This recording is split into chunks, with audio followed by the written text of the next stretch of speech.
few words more about Mrs. Humbert while the going is good. A bad accident is to happen quite soon. I had been always aware of the possessive streak in her, but I never thought she would be so crazily jealous of anything in my life that had not been she. She showed a fierce, insatiable curiosity for my past. She desired me to resuscitate all my loves so that she might make me insult them, trample upon them, and revoke them apostately and totally, thus destroying my past. She made me tell her about my marriage to Valeria, who was of course a scream. But I also had to invent, or to pad atrociously, a long series of mistresses for Charlotte's morbid delectation. To keep her happy, I had to present her with an illustrated catalogue of them, all nicely differentiated, according to the rules of those American ads where schoolchildren are pictured in a subtle ratio of races, with one, only one, but as cute as they make them, chocolate-coloured, round-eyed little lad, almost in the very middle of the front row. So I presented my women, and had them smile and sway, the languorous blonde, the fiery brunette, the sensual copperhead, as if on parade in a bordello. The more popular and platitudinous I made them, the more Mrs. Humbert was pleased with the show. Never in my life had I confessed so much or received so many confessions. The sincerity and artlessness with which she discussed what she called her love life, from first necking to connubial catch-as-catch-can, were ethically in striking contrast with my glib compositions, but technically the two sets were congeneric, since both were affected by the same stuff. Soap operas, psychoanalysis, and cheap novelettes, upon which I drew for my characters and she for her mode of expression. I was considerably amused by certain remarkable sexual habits that the good Harold Hayes had had, according to Charlotte, who thought my mirth improper, but otherwise her autobiography was as devoid of interests as her autopsy would have been. I never saw a healthier woman than she, despite thinning diets. Of my Lolita she seldom spoke, more seldom in fact than she did of the blurred blonde male baby whose photograph to the exclusion of all others adorned our bleak bedroom. In one of her tasteless reveries she predicted that the dead infant's soul would return to earth in the form of the child she would bear in her present wedlock. And although I felt no special urge to supply the Humbert line with a replica of Harold's production, Lolita with an incestuous thrill I had grown to regard as my child, it occurred to me that a prolonged confinement, with a nice caesarean operation and other complications in a safe maternity ward sometime next spring, would give me a chance to be alone with my Lolita for weeks, perhaps, and gorge the limp nymphette with sleeping pills. Oh, she simply hated her daughter. What I thought especially vicious was that she had gone out of her way to answer with great diligence the questionnaires in a fool's book she had, A Guide to Your Child's Development, published in Chicago.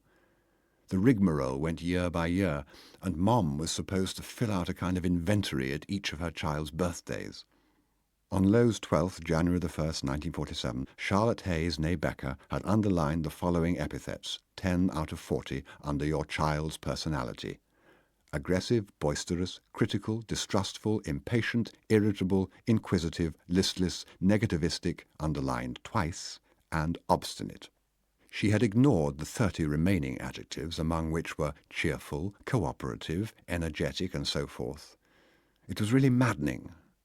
With a brutality that otherwise never appeared in my loving wife's mild nature, she attacked and routed such of Lowe's little belongings that had wandered to various parts of the house to freeze there like so many hypnotized bunnies. Little did the good lady dream that one morning, when an upset stomach, the result of my trying to improve on her sauces, had prevented me from accompanying her to church, I deceived her with one of Lowe's anklets. And then her attitude toward my sapperous darling's letters. Dear Mummy and Hummy, hope you are fine. Thank you very much for the candy. I, crossed out and rewritten again, I lost my new sweater in the woods.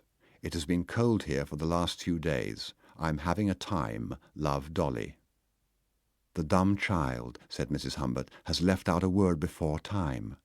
That sweater was all wool, and I wish you would not send her candy without consulting me.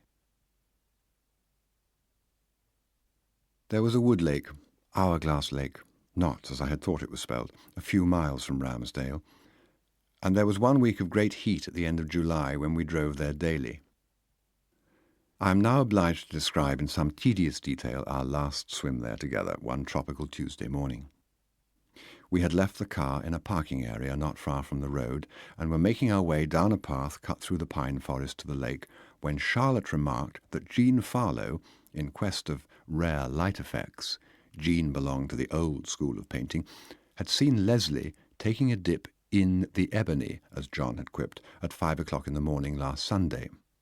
The water, I said, must have been quite cold. That is not the point, said the logical doomed dear. He is subnormal, you see, and she continued in that carefully phrased way of hers that was beginning to tell on my health. I have a very definite feeling our Louise is in love with that moron. Feeling. We feel Dolly is not doing as well, etc., from an old school report. The Humberts walked on, sandalled and robed. Do you know, Hum, I have one most ambitious dream, pronounced Lady Hum, lowering her head, shy of that dream and communing with the tawny ground. I would love to get hold of a real trained servant maid like that German girl the Talbot spoke of, and have her live in the house. No room, I said. Come, she said, with her quizzical smile. Surely, Cherie, you underestimate the possibilities of the Humbert home. We would put her in Lowe's room. I intended to make a guest room of that hole anyway. It's the coldest and meanest in the whole house. What are you talking about? I asked, the skin of my cheekbones tensing up. This I take the trouble to note only because my daughter's skin did the same thing when she felt that way. Disbelief, disgust, irritation.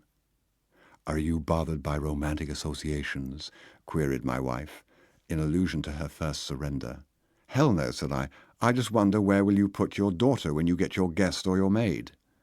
Ah, said Mrs. Humbert, dreaming, smiling, drawing out the simultaneously with the raise of one eyebrow and a soft exhalation of breath. Little Lo, I'm afraid, does not enter the picture at all, at all. Little Lo goes straight from the camp to a good boarding school with strict discipline and some sound religious training. And then Beardsley College. I have it all mapped out. You need not worry. She went on to say that she, Mrs. Humbert, would have to overcome her habitual sloth and write to Miss Phelan's sister who taught at St. Algebra. The dazzling lake emerged. I said I had forgotten my sunglasses in the car and would catch up with her.